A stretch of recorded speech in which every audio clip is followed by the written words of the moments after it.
Math 1343, Week 10, Video 9, the p-value approach for ANOVA. So far, we've done two ANOVA problems. We did one over a series of videos about the number of hits obtained by batting position in baseball, and then we did one in a single video, granted a long video, about whether or not three professors had the same mean grades in their classes. But we did both of them using the critical value approach, and I mentioned that I wanted to address both of them using the p-value approach.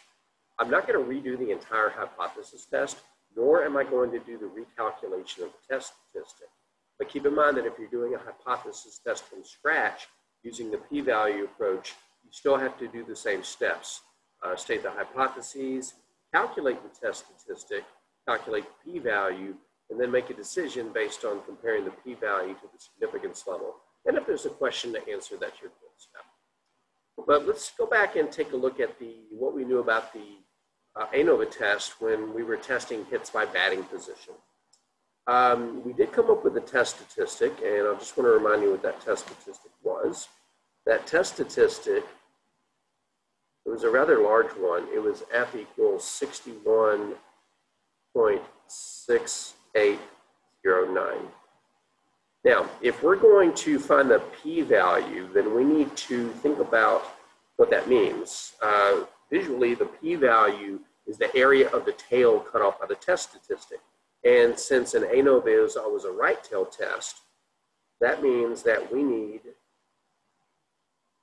to set up a right tail with the test statistic 61.6809, and we need to figure out the area of that tail because the p-value will equal that area.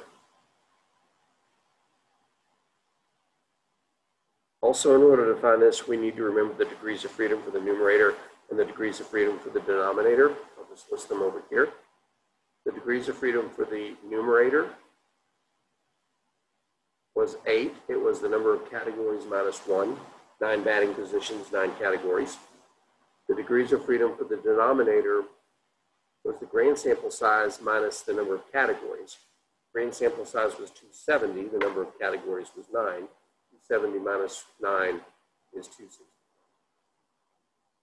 And so now to find the p-value, we need to find the area of that tail. But again, due to the limitations of an F distribution table, the best we're going to be able to do is to find a range of values for the p-value based on where the test statistic falls between test statistics we're going to look up in the different pages of the F distribution. So what we're going to do is we're going to list our F's based on significance levels under these degrees of freedom. So we'll start with 10%. We'll turn the phone down. We're going to look at, that's an ugly looking percent sign. Let's make that look better. 10%. We're going to look at 5%. We're going to look at 2.5%, and we may not need to look at all these. And we're going to look at 1%. Figure out what the F values are for these. All right, so we're on each page of the distribution, we're going to look under the 8th column, and because of the degrees of freedom in the denominator being so high, we'll look in the infinity row. So let's go look at the table.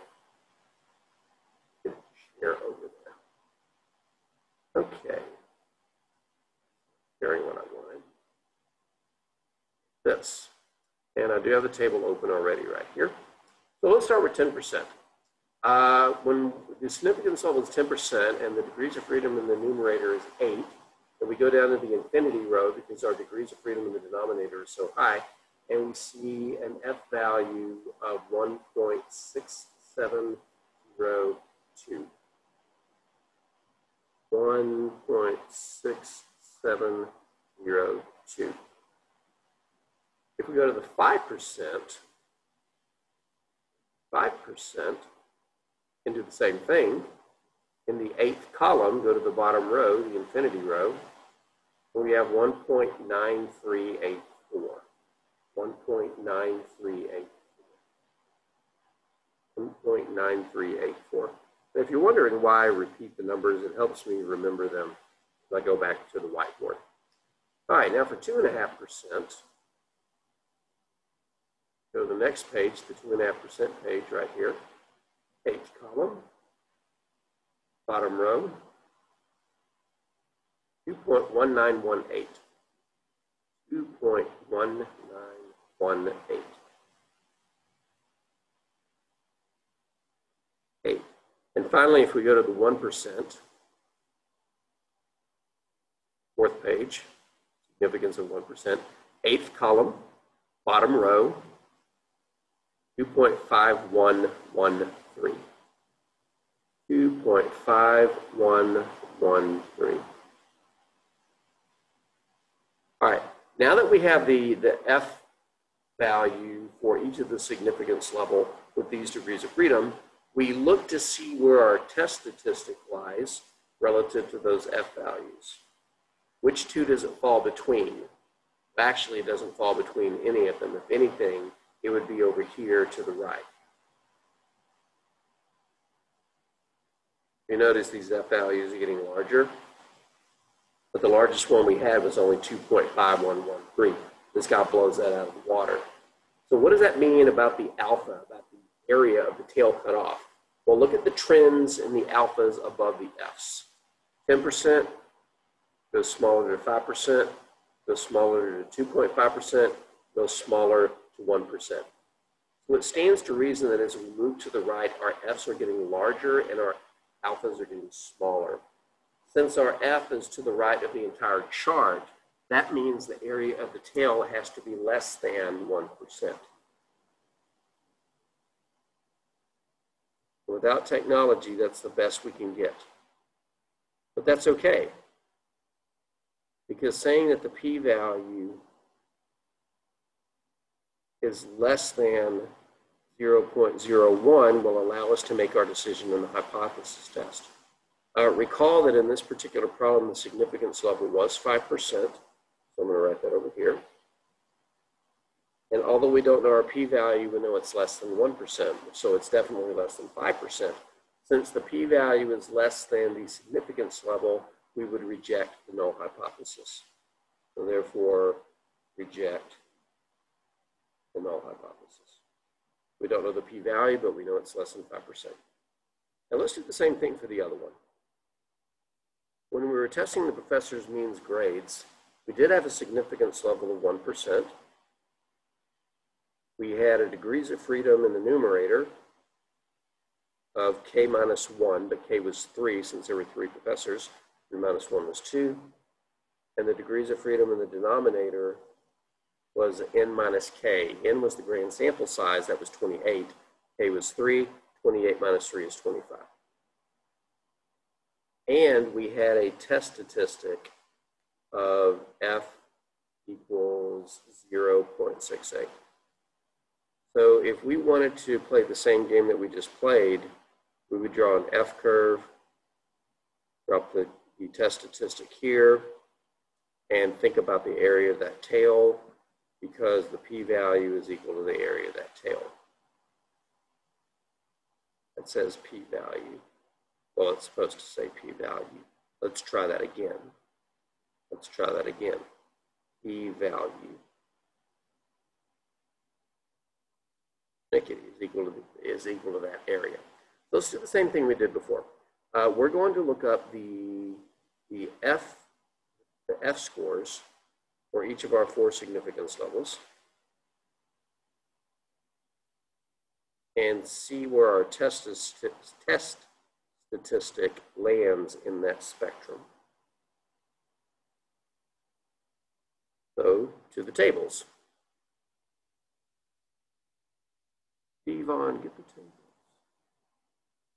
I don't know how many of you get that, but it's funny. All right. So our degrees of freedom in the numerator was 2, and our degrees of freedom in the denominator was 25. So second column, 25th row, our F is 2.5283. This was for 10%. 2.5283. Now let's look up the F when the significance level is 5%. To the 5% page. 2 degrees of freedom in the numerator, 25 in the denominator.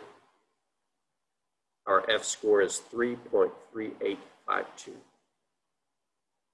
Quick. Make sure I was in the right column before. 3.3852. 3.3852. At this point, I already know what our p-values bounds are going to be, but let's go ahead and complete all the F's. For 2.5%, let's go to the third page of the F table. 2.5%. We're still 2 degrees of freedom in the numerator, so second column, 25th row. The F is 4.2909. 4.2909. And then lastly, for the 1%, last page, second column, 25th row, 5.5680. 5.5680. And we get the other end of the spectrum for this one because we're looking for our test statistic relative to these F values. Now, if it landed between the two of them, it didn't, but for example, let's say that it landed between those, then we would conclude that our p-value is between 5% and 2.5%. But it didn't. Our F statistic actually would land to the left of all this, since 0.68 is less than all 4 of these F values, which means our p-value would be up here somewhere. Remember, the p-value is the area of the tail. So what can we say about the p-value? Well, moving from right to left, the areas are getting larger, and since our test statistic is even further left than that, we would expect its p-value to be larger than 10%. So what we can say about the p-value, is that it's greater than 10%.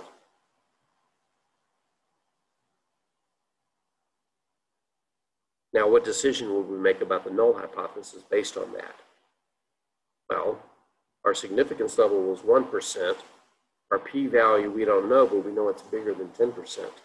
So if we put that together, we can conclude that the p-value is greater than 1%, because that was our significance level. And when the p-value is larger than the significance level, we do not reject the null hypothesis. It was the same decision we had before when we did the critical value approach. Our critical value had landed in the non-rejection region. All right, so yeah, using the p-value approach really isn't that bad. You just have to look up a lot more F scores in your table and then compare your test statistic to them to make some sort of description about the p-value. That ends this series of videos for ANOVA. I'll be posting the homework soon and the corresponding quiz. You know how to contact me if you have any questions.